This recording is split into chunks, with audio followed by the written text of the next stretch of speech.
সরিষার হলুদ ফুলের সমারোহে ভরেছে নাটোরের চলনবিল অধ্যাসিত মাঠগুলো। দেরিতে হলেও গুরুদাসপুর, বড়াইগ্রাম ও সিঙ্গার চলনবিল মাঠগুলোর যেদিকেই তাকানো যায় সেদিকেই শুধু হলুদ ফুল। দূর থেকে দেখে মনে হবে কুয়াশায় শিশির ভেজা কোনো এক হলুদ সাগর। পরিচর্যায় ব্যস্ত সময় কাটাচ্ছেন কৃষকরা। পাশাপাশি দেখা মিলবে মৌচাষীদের মধু সংগ্রহের মৌবাক্স। এই সময় সরিষার মধু সংগ্রহে মৌবাক্স নিয়ে আসেন মৌচাষীরা। চলন বিলের এই মনোমুগ্ধকর দৃশ্য উপভোগ করে প্রতিদিন ভিড় করছেন নানা বয়সী পর্যটকরা। এই মনোমুগ্ধকর দৃশ্য ধারণ করতে ও নিজেকে মেলে ধরতে ব্যস্ত ঘুরতে আসা দর্শনার্থীরা। এটা আমাদের চলন বিল বিলসা। এখানে প্রতি বছরই সরিষার ফুল ফুটে, তো আমরা প্রতি বছর এখানে বেড়াতে আসি এবং ছবি উঠি। মনোমুগ্ধকর একটা পরিবেশ তৈরি হয়, যেটা আমাদের অনেক ভালো লাগে। সরিষার মৌসুম, সবাই দেখতে আসে, এখানে অনেক ভালো লাগে। এগুলো দেখতে এসে হয়তোবা সরিষার অনেক সময় প্রাকৃতিক সৌন্দর্যের লীলাভূমি হওয়ার কারণে অনেক ক্ষতি হয়। ক্ষতি হলেও আমাদের ভালো লাগে। মানুষ আসে, যখন দেখে এগুলো উপভোগ করে, আমাদের অনেক ভালো লাগে এগুলো।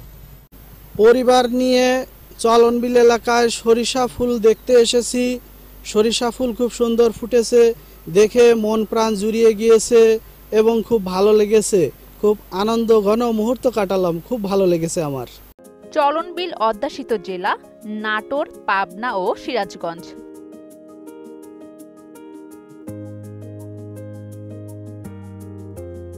গত বছর জেলাতে 10,185 হেক্টর জমিতে সরিষা চাষ হলেও চলতি বছরে সেটা কমে 9,188 হেক্টর এ আবাদে লক্ষ্যমাত্রা নির্ধারণ করা হয়েছে। অসময়ের ওপর বর্ষণের কারণে গত বছরের তুলনায় এই বছর কমেছে 997 হেক্টর। তবে গুরুদাসপুর উপজেলাতে বেড়েছে সরিষার আবাদ। আমরা সরিষার আবাদ করি। সরিষার হাটে নিয়ে যায়, সরিষার দাম পাই না, তেলের দাম বেশি, ফসলের দাম নাই কে, বুঝতে পারছেন? এই আবাদ করে তো কোনো লাভ হয় না, আমার লস হয়, বুঝতে পারছেন? থাকে তাহলে দুটো ফসল হবে আমাদের এলাকায়, তাহলে পরে ভালো একটা বেনিফিট পাওয়া যাবে। আর যদি সরষের দামটা যদি না থাকে তাহলে পরে ধরেন যে খুব একটা যে লাভবান আমরা তা হতে পারবো না। হ্যাঁ, আর সরষের দামটা থাকলে পরে আমরা দুটো করে ফসল পালে পরে ভালো একটা লাভবান হওয়া যাবে। বাজারে অন্য ফসলের দাম বাড়ে, কিন্তু সরিষার বাজার মূল্য বাড়ে না। 1 বিঘা জমিতে খরচ হয় 8,000 থেকে 10,000 টাকা। সরিষা হয় 5 থেকে 6 মণ। জমি লিজ ধরলে কোনো লাভই হয় না, অথচ বাজারে চড়া মূল্যে সরিষা তেল বিক্রি হয়। এতে এই আবাদের প্রতি অনীহা এসেছে কৃষকদের। বাজারে সরিষার ন্যায্য মূল্য পেতে সরকারের নজর দাবি জানান কৃষকরা। সরিষার যে খরচ, মানে আমার যে পরিশ্রম হয়, সরিষা দাম আমরা মূল্য পাই না। 2800 বা 3000 দাম হয়, কিন্তু আমরা সরকারের কাছে দাবি আমার সরিষার দাম যেন একটু বেশি করে দেয়। সব ফসলের দাম বেশি, কিন্তু আমরা সরিষার দাম পাই না।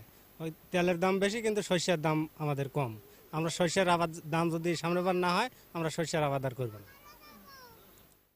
ফলনশীল যাই হোক একটু হবে, আমরা কিন্তু ওই সময় দাম পাই না।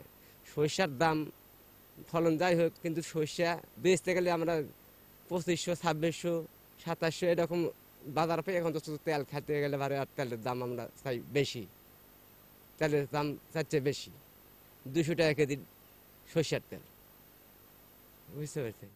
বাজারে ভোজ্য তেলের চাহিদা বাড়াতে ও আবাদে উৎসাহিত করতে কৃষকদের বিনামূল্যে বীজ ও সার এবং কৃষি পরামর্শ দিয়ে সার্বিক সহায়তা প্রদান করা হয়েছে।